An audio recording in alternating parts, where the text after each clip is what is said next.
This is Stu Epperson from the Truth Talk podcast, connecting current events, pop culture, and theology, and we're so grateful for you that you've chosen the Truth Podcast Network. It's about to start in just a few seconds. Enjoy it, and please share it around with all your friends. Thanks for listening, and thanks for choosing the Truth Podcast Network. This is the Truth Network. Little-known jackman Ricky Bobby places third in the Dennett racing machine. Ricky, first of all, where did you learn to drive like that? The car handle real good. Yeah. Can you speak up, Ricky? The car, it handled real good. Felt like I was on a spaceship. And I'm not sure what to do with my hands. Real happy with what was going on. And at the end of the day, you know, you gotta be happy. His name is Ricky Bobby. Everything ended up fine. Bill. Why did you kiss my ear? Why are you holding my hand? Where's your other hand? Between two pillows. Those aren't pillows.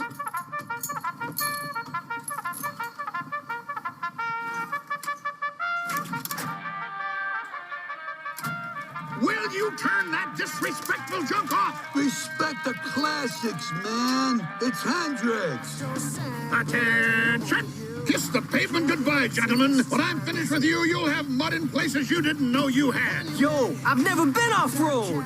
Well, that's gonna change right now. Hello, face. Drop and give me 20 miles. Go, go, go, go, go, go, go. Go! Man, now I got dirt in my rims. Lee Harvey. You are a madman. There are no rules on this trip, remember? We're just heading for the Pacific, and there ain't no plan. Who knows where we're gonna be? I know where we're gonna be. Dudley hooked me up. Check out this thing. It's a GPS in my phone now. Look at that thing. Shit, let me see. That's Yeah. cool. Look at that. What'd you do that For the good of the trip. You don't need a GPS to discover America. You need a bike and you need the road, okay? Freedom. Welcome to the Christian Car Guy Radio Show. I say this calls for action, and now, nip it in the bud. Nip it in the bud. You got to nip it in the bud. Good morning. Welcome to the Christian Car Guy Show. Those aren't pillows, and this ain't Rodney. Robby. but it is Rodney. It is Rodney. I messed that up. But there's Robby. Wow. How'd he come through? Loud and clear. Dang, it's like he's here. Oh, I do crack myself up if nobody else. We cracked him up, I guess. Yeah, and he always cracks me up. Yeah, that's one thing we do love about Robby. So this is, I do this all the time, so hopefully I won't do it too much in the show. Robby and Rodney are close, so sometimes I get them mixed up. So hopefully I won't do that this morning. Yeah, pull a Sam. Yeah, exactly. But we are here today, Andy and Rodney. See, I do it. Yeah, it's easy. Right, but anyway, we're here today to fill in for Robby. Here, I'm going to be doing it the whole show, so just get used to it. But we are here to, in place of Robby. He's enjoying some vacation, some time off, much needed. We miss him, and so while we're here, we might as well roast Robby. Maybe not roast, maybe just grill. Maybe not grill. That's probably too severe. He likes to cook on the grill. How about sauteed? We're just going to saute him. There you go.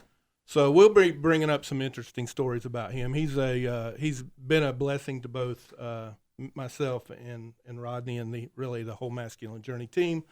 But again, he asked us to fill in, and we're excited about being here. We're not going to be as just as professional as Robby is. He's got it down. He's been doing it for years. But we tried to pick up and learn a little bit from him, haven't we? Yeah, and it'll be a good show. I don't know what to do with my hands, but it'll be good. Ricky Bobby, that must be Robby. Combine the two. Robby Bobby. That's awesome. So, but what we wanted to do before we really get started is we did want to take some time to kind of, like I say, roast Robby, but, just talk about our experience with how we were introduced to Robby. Before I get into the introduction to how we met and all, we wanted to tell some stories about him, some funny stories, and I'll let Rodney start. Oh, yeah, put it all over here. Well, just recently we just had a boot camp at a place that I had never been. Andy, it had been a long time since you had been there, right. And it was kind of a reunion for the Masculine Journey boot camp up at Park Springs. And we always show up early for the boot camp to get everything prepared. So we show up early when nobody else is there, and we go out to dinner the first night, and everybody gets a chance to sit around and crack up on each other. And Robby, it was just funny. He had already started cracking up on Mark because the little tiny beer. And so Robby starts picking on others. And the next thing you know, his dinner shows up. It's enough food probably fit to feed all 10 people that were sitting at the table. And exactly, the look on his face when he got that, because I was sitting right across from him, it was so darn funny. Because he has this huge plate of chili rellenos, and not just this huge plate, he had 2 huge plates of chili rellenos. He's looking at him like, how am I going to eat all this? What am I going to do? And so... Yeah, so I think what happened was he was just going for the low-carb option, and he was going for 2 sides of chili rellenos, and the waitress didn't hear that. So he got a double portion, not like an Elijah. He was trying to go for his Elijah double portion and ended up with more food. Again, like Rodney said, that we could have fed the whole camp, I think, with it. So he took some back with him. So that was really funny. And this is classic Robby. The day of boot camp prep on Wednesday, most people roll in at 10 or noon or something like that. I get a text at 6:30 in the morning, a couple of us, with a picture of a fish. That's it. And the text says, it's on. So that is classic Robby. So yeah, he's up early with God in the morning, and then if he's with God and the fish, he's really in heaven. Yeah, exactly. He's like one of the disciples, Yes, definitely. So, Rodney, what do you think, or what do you want to share about, kind of how you first met Robby and in your experience, and then I'll share a little bit. It was over this exact show. The first show that I found that had Robby on it was the Christian Car Guy, and I listened to this show and then found Kingdom Pursuits, and eventually worked my way through to finding Masculine Journey, and then just. Again, he just said here not too awful long ago, because we were talking about, we always reflect on boot camps because this boot camp was unique for the Masculine Journey, that all the people there were people that were listening to the podcast and, hearing us from the airwaves versus live radio shows. And it's different. So when we started talking about all that, we said, well, how is it that people come across you and do this? And he said, well, the thing, I always want it to be about what my content is on my shows, but no, they're all attracted to my laugh. Constantly everybody says the same thing. I'm like, well, that's where I was. It was just so much fun listening to the show. I mean, I just had fun. And, after a couple of years, I show up at my first boot camp, and it was at the Carolina Bible Camp, and it was at their cabin, which I didn't know was the first time they ever had to have it in the cabin. But I pull in, there's a few cars there. I'm like, well, I guess this is where I pull in and check in. The first person to come out and greet me was Robby, which was awesome because that voice and that laugh came right on out that door. And from that moment on, I just felt comfortable. I was like, oh, this is great. It was good. But he comes out, hey, how are you? What's your name? And we meet and do all that for the first time. Yeah, you're a first time. Yeah, how'd you come here? And it was like an old friend from the get-go. Absolutely. Same here, a little bit different, but same, at least when I met him through the boot camp. My first contact with Robby was, I think it was like 2008 when he first started the Christian Car Guy show. I was listening to Truth every day, going back and forth between Greensboro and Kernersville area. And loved listening to him. So I think he still was at the dealership at the time, and he had started here. And I heard about him, and he, talked about his dealership and stuff. So I I was going to buy a Dodge Dakota from somebody. I wanted to have it checked out. So I took it to him because I trusted him through the radio show. It was awesome. And didn't meet him then and all. But later on, I came to my first boot camp, and like Rodney said, the first thing I'd see is Robby. He's like the greeting party there for the boot camp. Awesome to meet him for that first time. And then just I joined Masculine Journey, the team around 2016, 2017. And then we, just kind of progressed there. Well, Robby's just been an incredible influence in my life. He's spoken into my life a lot of things, and it's just been great. I know all you people hear this on the radio show on a regular basis, but just to have a personal relationship with him and understand, him sharing his life with me and the rest of the team. When I started listening in 2008, I never thought that would be something that would happen, but that's just kind of how God works things. And it's been exciting to be a part of it. Okay, we'll be back right after this short message, and then we're looking for callers today, and we're going to be talking about wholeheartedness today.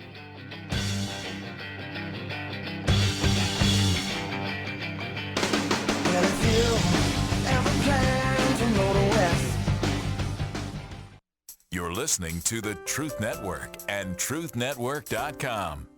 Lee Harvey, you are a madman.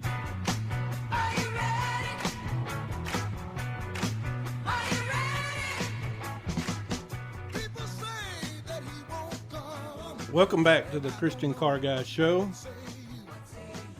Those initial clips that you heard earlier on, you got to be saying, what the heck is all that about? So what we're talking about today is wholeheartedness, or adventure. Adventure, exactly. I think a lot of times we struggle to live a wholehearted life without adventure. We get busy on paying the mortgage and taking care of responsibilities, and we really don't really experience adventure. And God is, I know you've heard Robby talk about it a lot. Adventure should be a part of our lives. It's a core desire of both men and women. They have to have adventure, or you become bored and you lose your heart, really. Yeah, and then where do you turn with your heart when it's not fulfilled? And if you're not turning to Christ with your heart and letting him fill you with things that he gave for you to enjoy, and which is, unique for all of us. We have different things that we enjoy. Some of us get out in the wilderness. Some of us, get online and look up our history and things of that nature. There's different things that drive different people. So you got to go with your core desires of what God gave you to have adventure with him with. Yeah, absolutely. And we want to get your feedback on that. So I'll be primarily talking about my adventures. Not to get into it too deep right now, but just, I've done some travel recently, got out with God in the national parks, and it's been like, he's my tour guide. It's been incredible. And I just want to share some of that with you. Robby, you want to talk about what some of your adventures are? Yeah. And for the listeners, call in with your adventure, that you've had either with God or just took some time that you, knew was great in your heart that, really helped open your life up and was always fun. Mine seemed to come as a child, and some are, I think what Andy's going to share, some of ones he's had here later in his adult life. So again, the phone number here to call in is 866-34-TRUTH. That is 866-348-7884. So again, call in with your adventure and how you have experienced some wholeheartedness with God, and we'd love to have those shared with us as well. Because you got to remember, we got two rookies here trying to carry the weight. We love it when all the experts of the listening audience out there can share in too. Yeah, I just caught myself calling you Robby again. So my God, I told you it was going to happen. So before we get started, though, Robby asked me to help out with the show. I wasn't so sure I wanted to be a host. I'm typically a guest. And it's a little bit of a challenge for me. I've hosted the Masculine Journey a few times. But it's like 2 hours of show. I'll see what I can do. But I said I'll pray about it. So one of the things I've been doing recently is just praying for dreams. It says in the last days that young men will see visions and old men will dream dreams. And, God's never really spoken to me that way that much, but hadn't really I had one that, was kind of just a teaching kind of thing that I received. But, it was, I think, like a night or two after he asked me to do this, I got a dream. And guess what the theme of that dream was? What was involved? Hosting a radio show? No. It was cars was in the dream. Nice. Yeah. So I'm going to share that dream. Just something, if you feel free to call in and tell about a dream you've had as well. But I'm just going to share a little bit about it. And there's a spiritual significance to it. Now, try not to get hung up and making it all theological correct or whatever. But I really believe God imprinted it on me. And I asked God the interpretation, and I had it within just a few minutes after I woke up.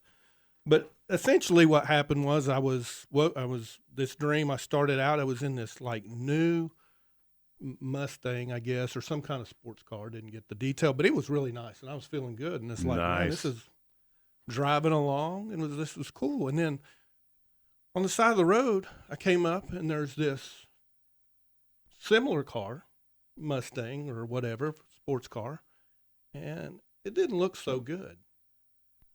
So I got out and got into it. Now, this car, it wasn't nice on the inside, didn't have that new car smell, kind of beat up. Something distinctly, and I don't really understand it, but I remembered that the hood looked like it had come off. This is for Bob Young out there. It looks like the hood came from a junkyard and had Bondo on it, and it was like grayish and all. And, it looked like one of those cars that they try to renew the paint on and stuff like that, really dull and all. And I got in the car and started driving, and, I was driving along, and the whole time I felt like, why am I in this piece of junk? I just left a really nice new car. And I'm driving along, and then, I just kept having that feeling of I really need to get back to that new car. Oh, yeah, we always want the new shiny. Exactly. Yeah. So I woke up about that time, and I started just asking God. I was like, is this okay? I finally have my dream now. Can you help me out here? And it quickly came that's our life, in the fact that a lot of times we get that new car smell, we get that new Jesus smell in our relationship with him, and we let ourselves fall back into old ways. That it may be into some kind of sin, or it may be maybe not that. It may have been that our hearts have just become cold towards God. And sometimes that really gets in the way of what he expects from us. And so I started looking up the scriptural significance of it, and or something that correlates to it. And Revelation 2, it talks about returning to your first love. And just go out and read it. It's Revelation 2, 1-4. But there's that spiritual significance of getting things back in right alignment. God wants us to have that experience. He wants us to experience what we had when we first came to Jesus on a day-by-day basis. That doesn't mean you live in the clouds all the time, but to constantly go back and have Jesus is really guiding you and leading you, and where you're not veered off and you start listening to other voices like the enemy, because the enemy, just because you come to Christ doesn't mean he's given up on you. Oh no, he's there. Yeah, he's just getting started, right? Yeah. So, but I think in these days ahead, we're going to need Christ more than ever. I mean, we always need him, but we're going to need to keep that new Jesus smell. Yes, absolutely. We always want to keep that hunger, that desire. And again, call in with your stories. We're at 866-34-TRUTH. Call in, give us your story, and be wholehearted along with us. Thank you.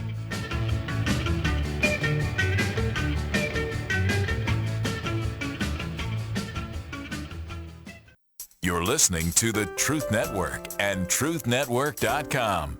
Well-known jackman Ricky Bobby places third in the Dennett racing machine. Ricky, first of all, where did you learn to drive like that? The car handled real good. Yeah. Can you speak up, Ricky? The car, it handled real good. Felt like I was on a spaceship. And I'm not sure what to do with my hands. Real happy with what was going on. And at the end of the day, you got to be happy. His name is Ricky Bobby. Everything ended up fine.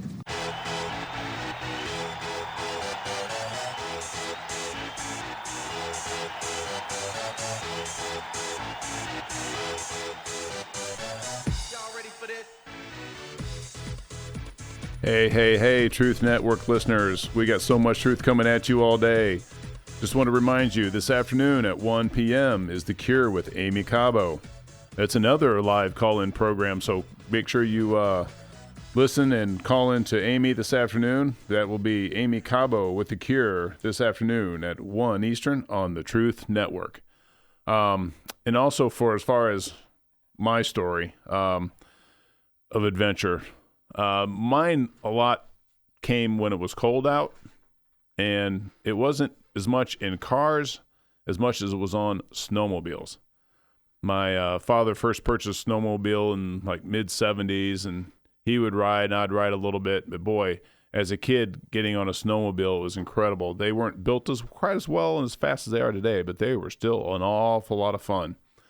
One of the stories that I did want to kind of talk about as far as my adventure, which ties back into a little bit back into the stripes with Lee Harvey and Lee Harvey being a madman. We took a trip one year. This was in college. My buddy Larry and I, who had been snowmobiling for years together, his friend, he invited along. We were taking a trip from Rhinelander, Wisconsin, up to the Upper Peninsula of Copper Harbor, Michigan. And it was just a long, grueling trip. It was 171 miles if you looked at it on the map to say, well, how are you going to drive it by car?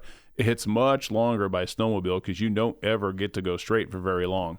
You're always on trails and stuff. There's a few railroad beds you get to hit, but we went up on one day, stayed at Copper Harbor, and then would ride back the next day. So on the way up, we're finding the trails. We're heading that way. We know generally where we need to go, picking up trail maps along the way. So it's kind of adventurous. You never really know where you're at and how far you have to go, or where am I going to get gas or food and things of that nature. We're all just figuring out on the way. And it's just a whole lot of fun. And, of course, we love to go fast, right? Ricky Bobby, man. Your first, your last, man. It's all you're doing. It's like legal racing. You get on trails and you go as fast as you can to get from point A to point B. Well, you do get wore out a little bit. We're on like railroad tracks, and the moguls are about 3 feet high. And we're topping them at about 60, 65 miles an hour, just taking punishment all the way up there. Part of the adventure on the way up was we get to a place and there's a bunch of locals, and they're riding this hill. And it's a pretty steep hill. And I'm like, well, I definitely know I'm not going up there. I'm not going to take that adventure. But our leader, he takes off, and next thing you know, he's ripping up that hill. And we're like, all that's going through my head is if he doesn't make that and he rolls back down, we're not going to make our trip up the Copper Harbor. But he made it up, turned around, came back down. We're like, okay, well, let's head out again. And he takes off, heading north again up for Copper Harbor. We get up there, we stay that night, and the next morning, we're thinking, okay, we'll get up and refresh, be flying on the road. Every single one of us was so sore because we got beat to death riding up there, and it was so much work.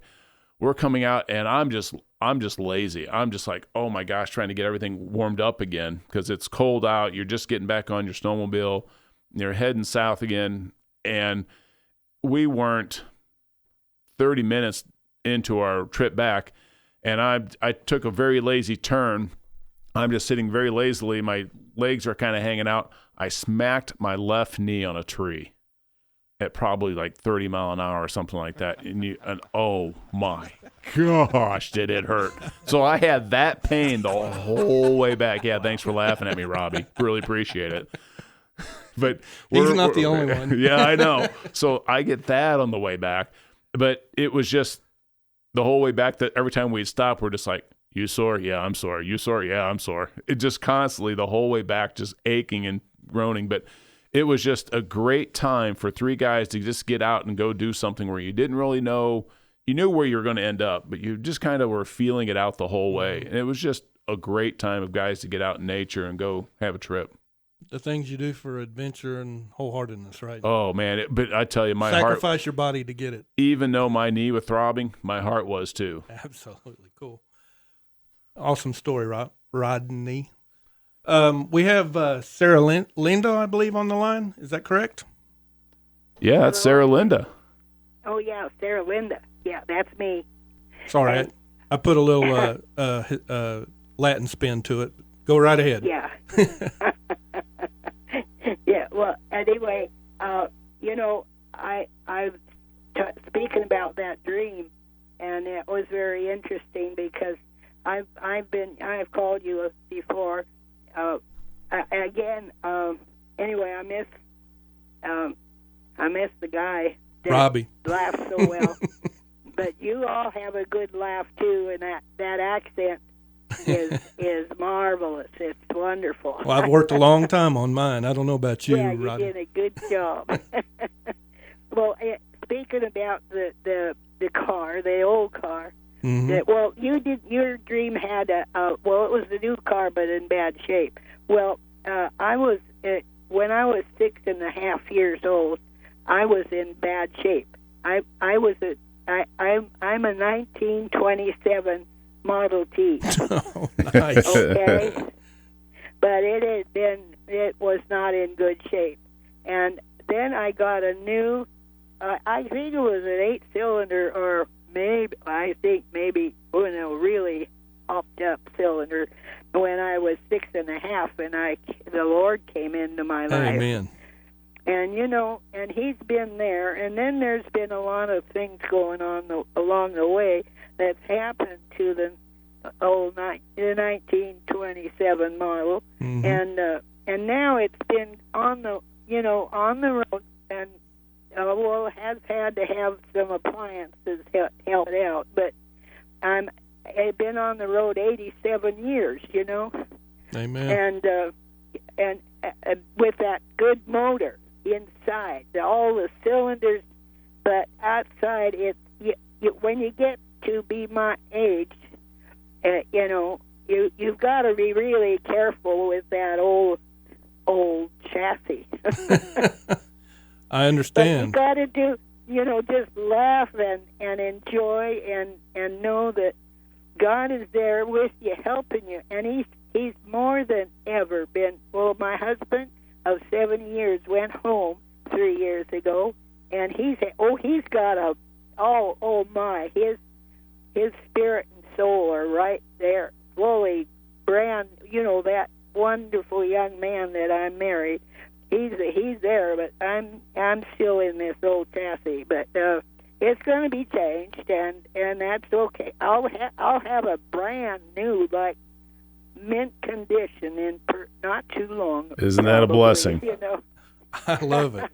I love it. Oh, chassis being our old body that's wearing out, but she's got an engine that purrs like a kitten, doesn't she? Oh, I tell you, Sarah Linda, you made my day by calling in, because I just picture you as part of the show for being a longtime listener to the Christian Car Guy show as well. Just great to hear you today, and thank you so much for calling today and sharing your wholehearted adventure. Well, you're welcome. Blessings to Washington State. Your motors are purring great, so I love to hear that. Thank you so much for calling in. God bless. Wow.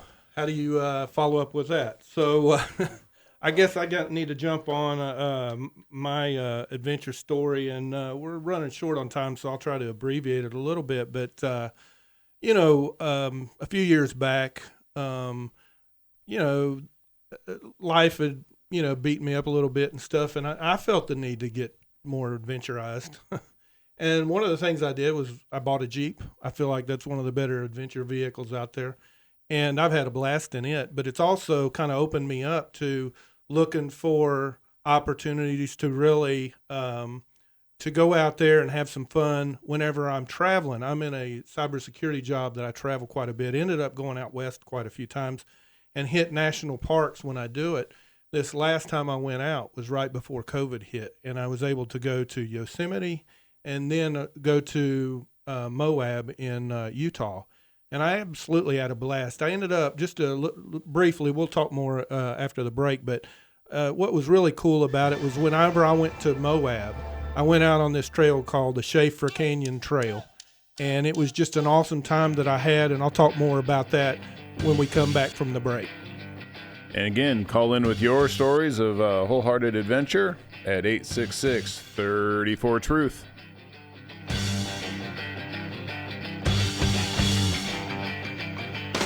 Well, if you ever plan to go to West. You're listening to the Truth Network and truthnetwork.com. Dell. Why did you kiss my ear? Why are you holding my hand? Where's your other hand? Between two pillows. Those aren't pillows. We're not in between pillows here either, folks. Wow. We've been thrown into this from Robby, and we've enjoyed it immensely. Robby, we just want to say thank you for letting us host your moniker show here. And again, callers, if you want to call in with your wholehearted adventure, the phone number is 866-348-7884 or 866-34-TRUTH. As Andy was going over his story, I think he's going to continue on that. Yeah, thanks again, Robby, for setting us up. We've both enjoyed it, and we're not pros, we're fill-ins, but we had a blast doing it. I think. So far. Man, this has been wholehearted for me. Thanks to Sarah Linda for that call. That really was an encouragement. So back to my story real quick. I wanted to kind of this whole idea of Jeep and adventure vehicles. I know Robby's had his problem with Jeeps in the past, and some of the stories has been told. I haven't had any of those yet, but I've had a blast with the Jeeps. I had the first one I had. Me and my daughter went down to Uwharrie. Didn't know what we were doing. Got on the trail. Uwharrie is here in North Carolina. It's just a trail, and had a blast. Didn't know what we were doing, but we enjoyed the heck out of it. And it made a big impression on her. Just that we were out there experiencing adventure. And then the transmission went out on that Jeep, and I bought a new one because it became my daily vehicle and all. And I've just had a blast with it, taking the top off, taking the doors off, pulling stuff with it. I live up in Boone, so being able to get around and not have to worry about getting stuck in snow and all. I just love it as an adventure vehicle. So it's something I wanted to try whenever I went out on these trips. The idea was I saw myself driving through Yosemite, with I thought I was going to need it. I went in the winter, and I thought I was going to need it for four-wheel drive to get around, and it didn't snow at all. But I had a blast. I took the top off, and it was great to be able to look straight up and see the peaks and stuff. It was awesome to do that. And then on that same trip, I ended up going to Utah right after that and went to Moab. And that's where I left off. I was on this trail called Schaefer Canyon Trail. Didn't know that much about it, read about it, and I needed to go something. I rented a Jeep through Turo. That's one of these, it's like Airbnb for cars. Cool. And you can't really get Jeeps. They're very hard to get at the rental places and stuff. So I rented it through there, and you can kind of do some off-road. To me, it was a real road. It wasn't really like I was off-roading, but I started out on it, didn't know what to expect, and I just heard it was really cool. And I knew that at the very end of it, you go through this canyon, and then you go through these switchbacks up into Canyonlands Park. Well, I got about 3/4 of the way through and realized I couldn't do that part of it, and that was what I was looking so much for. But in the meantime, going through this trail, I had the top off again. It's 40 degrees. Oh, man. Heat cranked up, but I'm loving it. I mean, me and God are just out there having a blast. And that's something I started doing whenever I got my job where I was able to travel a lot more, and I started going to national parks and stuff, is I just invited God along, and I think he really was inviting me along. But it was something that I could really share. I mean, I didn't have somebody with me. My family couldn't go. I was out there by myself. I didn't want to do it by myself, but God came along, and it may sound corny to some, but it's real. I mean, what I experienced. But back to the trail, the Schaefer Trail, it was just cool. I didn't know what to expect, and you end up going right past I think it's the Colorado River, and it ended up being a place, and that's where it goes back to some of the Cars clip that we did early on. I think it was shot there. Thelma and Louise, where they jumped the car off. This is where I ended up. Didn't know where I was getting into. It's actually called Dead Horse Point, Utah. Look it up. I'm just glad you didn't follow Thelma and Louise the whole way. I was tempted. No, but I got to it. I think the new Lone Ranger was shot there. City Slickers too. So it's all these. It's kind of an iconic place. And I was there by myself. Nobody was on this trail, and I'm just sitting there at this. It's like a horseshoe where the river comes and does almost like a 180, something like that. And I'm just sitting there, just praising God, and just there's all rocks all around. I was like, okay, these rocks aren't going to outpraise me. I'm going to praise God. And I just really, there's times I've had like that in Yosemite, where you just walk in and you just experience, God's presence whenever you look at this stuff. I mean, when you look in Scripture, He's constantly talking about how David, a lot of the prophets, many people are just talk about the wonders of God, His creation, how majestic they are, and He created that to bring glory to Himself. But we are the choir of that, bringing that glory to Him and just praising Him for it. I mean, He's put some sunsets in front of me that are incredible. I just tell Him, I say, you're just showing off now, because you can, you created this stuff. But it's just been really cool. I wanted to share those things because Robby's heard some of these stories and he wanted me to share it. And it's just, it comes alive. Hopefully you hear that in my voice, but it's just something. If you get an opportunity, get out there to the national parks. If you're bound by this COVID thing and you're not able to get out and about, go to a state park, go to something close, and allow God to take you on an adventure and experience His beauty. Yeah, there's nothing like being out in the wild. For some people that are city struck, it's still think of the majesty that's in what man has created, because God gave us the ability to do that. Because it's still incredible to see these skyscrapers and incredible buildings, and even with all the congestion inside of Manhattan or something, there's still a lot of human beauty that's there to see, that we have made through God's ability in us. And go into something like Central Park where they can get to little think about how much they just love getting away from a little bit of cement and getting into some grass and greenery, and how wonderful that is. Yeah, get away from the concrete jungle. Yeah, and for me, like I said earlier, snowmobiling was just a part of my passion for so many years as a kid, and trying to kill myself was really kind of the whole theme of my youth. I was hit by a car. We were out on a little pond, and we're like, there's no tracks going across this pond. We're like, is it frozen over or not? I don't know, but my buddy goes, oh, I see a fishing hole. Let's head out past this fishing hole. He drives up first. He sees water gush out. I'm behind him watching his trail break through the ice. So if we stop, we're going down. And he realizes that in that time. So we're both just, okay, we're not stopping. We got to get across this thing the other side. We get across and look back and see nothing but water, behind us. We're like, that probably wasn't a good idea. And then one time we were just, again, it comes back to adventure, right? Going out snowmobiling, going down a road is fun. But I'm like, I want to get in the ditch and start riding the ditch and riding around and doing that. I'm doing that. I can see a culvert coming up, and, it's we had a pretty big snow. And I come up to the top to go around the culvert, and the next thing you know, there's a tree stump there. Well, the snowmobile stopped, but I didn't. I go flying off and go over the handlebars and go flying out in front of the snowmobile. Thank goodness it was drivable, so I was at least able to drive home. But I had to carry my windshield, on the way home. Another time, it was freezing cold, bitter cold and windy. And I was out just driving around real slow. Next thing you know, I'm up in the air. I land and rip my quad apart, my quad muscle off on the back bar. And just things like that I look back on. I'm like, oh, I had so much fun. Some of them a little painful, but man, my heart was alive. Yeah, the things you do for adventure and wholeheartedness, huh?